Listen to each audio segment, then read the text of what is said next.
ಶ್ರೀಮಾತ್ರೇ ನಮಃ. ನಿತ್ಯಭಕ್ತಿ ಕಾರ್ಯಕ್ರಮಕ್ಕೆ ಸುಸ್ವಾಗತವನ್ನು ಕೋರುತ್ತಾ, ಅತಿ ಪ್ರೀತಿ, ಅತಿ ವ್ಯಾಮೋಹ, ಅತಿ ಪ್ರೀತಿ, ಅತಿ ವ್ಯಾಮೋಹ ಇದು ದುಃಖಕ್ಕೆ ಕಾರಣವಾನ ಅಂತಕ್ಕಂಥ ಪ್ರಶ್ನೆ ನಮ್ಮಲ್ಲಿ ಉದ್ಭವಿಸುತ್ತೆ.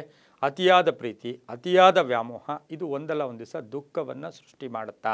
ಹೌದು. ಯಾಕೆಂದರೆ ನಮ್ಮ ನಿತ್ಯ ಜೀವನದಲ್ಲಿ ನಾವು ಜೀವನ ನಿರ್ವಹಣೆಯ ಕಾಲದಲ್ಲಿ ಇವೆಲ್ಲವನ್ನೂ ಕೂಡ ನಾವು ಕಂಟ್ರೋಲ್ ಇಟ್ಕೊಂಡಾಗ ನಮ್ಮ ಲೈಫು ಸುಗಮವಾಗಿ, ಸುಭಿಕ್ಷವಾಗಿ, ಸುಶಾಂತಿಯಿಂದ ಇರುತ್ತೆ. ಹಾಗಾಗಿ ಅತಿ ಪ್ರೀತಿ, ಅತಿ ವ್ಯಾಮೋಹ ದುಃಖಕ್ಕೆ ಕಾರಣನಾ ಅಂತಕ್ಕಂಥ ಪ್ರಶ್ನೆ ಉದ್ಭವಿಸಿದಾಗ ಪ್ರಾಚೀನದಲ್ಲಿ, ಅಂದರೆ ನಮ್ಮ ಪ್ರಾಚೀನದಲ್ಲಿ ಒಂದು ಸೂಕ್ತಿ ಇದೆ.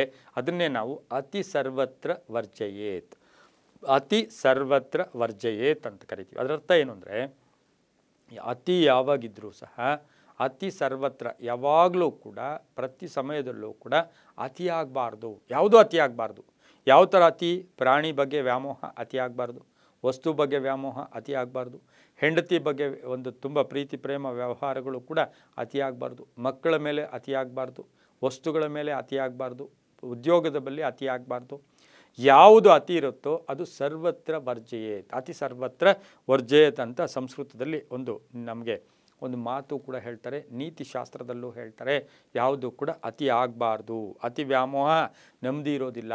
ಅತಿ ಪ್ರೀತಿ ನಮಗೆ ಸಿಗದೆ ಹೋಗ್ಬೋದು, ನಾಳೆ ಅದು ಎಲ್ಲೋ ಒಂದು ಕಡೆ ತೊಂದರೆಗೂ ಕೂಡ ಒಳಗಾಗ್ಬೋದು. ಹರಿಷಡ್ವರ್ಗಗಳಲ್ಲಿ ಮೋಹ ಕೂಡ ಒಂದಾಗಿದೆ. ಅದಕ್ಕೆ ನಾವು ಅತಿಯಾದ ಮೋಹ, ಅತಿಯಾದ ಪ್ರೀತಿ ಒಳ್ಳೆದು. ಹರಿಷಡ್ವರ್ಗಗಳಲ್ಲಿ ಈ ಮೋಹ ಅನ್ನೋದು ಕೂಡ ಒಂದಾಗಿದೆ ಅಂತ ಹೇಳ್ತಾ, ಪ್ರೀತಿ ಮನುಷ್ಯರ ಸಹಜ ಗುಣ. ನಾವು ಪ್ರೀತಿಸಬೇಕು, ಅದು ಲಿಮಿಟ್ ಆಗಿರಬೇಕು. ಇಲ್ಲ ಅಂದರೆ ಅದು ಜಾಸ್ತಿ ಆದಷ್ಟು ಕೂಡ ತೊಂದರೆ ಆಗ್ತಕ್ಕಂಥದ್ದು, ದುಃಖಕ್ಕೆ ಕಾರಣ ಆಗ್ತಕ್ಕಂಥ ಸಾಧ್ಯತೆ ಕೂಡ ಇರುತ್ತೆ. ಇದಕ್ಕೆ ನಾವು ಒಂದು ಸಣ್ಣ ಉದಾಹರಣೆ, ಎಷ್ಟೋ ಉದಾಹರಣೆ ಕೊಡ್ಬೋದು. ಒಂದು ಉದಾಹರಣೆ ಅಂತೂ ನಾವು ಕೊಡ್ಬೋದು. ಧೃತರಾಷ್ಟ್ರನ ಅತಿ ಪ್ರೀತಿ ಏನಾಯಿತು ಅಂದರೆ ದುರ್ಯೋಧನನಿಗೆ ಕಂಟಕ ಆಯಿತು.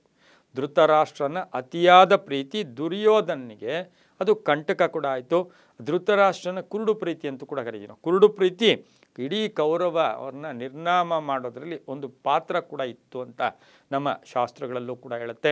ಅವರು ಸ್ವಲ್ಪ ಅತಿಯಾದ ಪ್ರೀತಿ, ಅತಿಯಾದ ವ್ಯಾಮೋಹ ಕೂಡ ಅಲ್ಲಿ ಕೆಟ್ಟಂತಹ ಸಾಧ್ಯತೆ ಕೂಡ ಇರುತ್ತೆ. ಹಾಗಾಗಿ ಈ ಒಂದು ಅತಿ ಪ್ರೀತಿಯಿಂದ ನಮಗೆ ಲಾಸ್ಟ್ ಕಡೆಗೆ ಉಳಿತಕ್ಕಂಥದ್ದು ದುಃಖನೇ ಅಂತ ಹೇಳ್ತಾ, ಅದಕ್ಕೆ ಹೇಳ್ತೀವಿ ಋಣಾನುಬಂಧ ರೂಪೇಣ ಪಶುಪತ್ನಿ ಸುತಾಲಯ.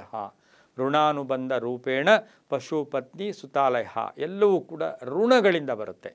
ಆದರೆ ಅದನ್ನು ನಾವು ಭಗವಂತ ಕೊಟ್ಟಿದ್ದನ್ನು ಸ್ವೀಕಾರ ಮಾಡೋಣ. ಪಶುಗಳು, ಮಕ್ಕಳು, ಹೆಂಡತಿ, ಆಸ್ತಿ, ಭೂಮಿ, ಎಷ್ಟೋ ಸರಿ ನಾವೇನಾಗುತ್ತೆ ಅತಿಯಾದ ಪ್ರೀತಿ ಜಾಸ್ತಿ ಮಾಡಿಬಿಡ್ತಾರೆ ಯಾರೋ ಜೊತೆಲಿ. ಅವ್ರು ಸಡನ್ನಾಗಿ ಯಾರೋ ಒಬ್ರು ಕೈಕೊಟ್ಟು ಹೋಗ್ಬಿಟ್ಟಾಗ ಒಬ್ಬರು ಎಲ್ಲೋ ಒಂದು ಕಡೆ ಶರೀರವನ್ನು ತ್ಯಾಗ ಮಾಡ್ತಕ್ಕಂಥದ್ದು, ತುಂಬ ಕಷ್ಟಗಳು ಸಿಕ್ಕಾಕೊಳ್ಳೋ ಸಾಧ್ಯತೆ ಕೂಡ ಇರುತ್ತೆ. ಈ ಒಂದು ಅತಿ ಪ್ರೀತಿ, ಅತಿ ವ್ಯಾಮೋಹದಿಂದ ಈ ಕಲಿಯುಗದಲ್ಲಿ ಯಾರೂ ಕೂಡ ಉದ್ಧಾರ ಆಗಿಲ್ಲ. ಇದು ಕೂಡ ನಾವೆಲ್ಲರೂ ತಿಳ್ಕೊಳ್ತಕ್ಕಂಥ ಒಂದು ಅತಿಯಾದ ಒಂದು ವಿಶೇಷವಾದ ಒಂದು ಬಹುವಿಶೇಷವಾದ ವಿಷಯ ಅಂತೂ ಕೂಡ ಹೇಳ್ತಾ, ನಮಗೆ ಅತಿ ಪ್ರೀತಿ ಅನ್ನೋದು ನಮ್ಮ ಪರಮ ಶತ್ರು ಅಂತ ಹೇಳ್ತಾ, ಸರ್ವೇ ಜನ ಸುಖಿನೋ ಭವಂತು, ಸಮಸ್ತ ಸನ್ಮಂಗಳಾನಿ ಭವಂತು.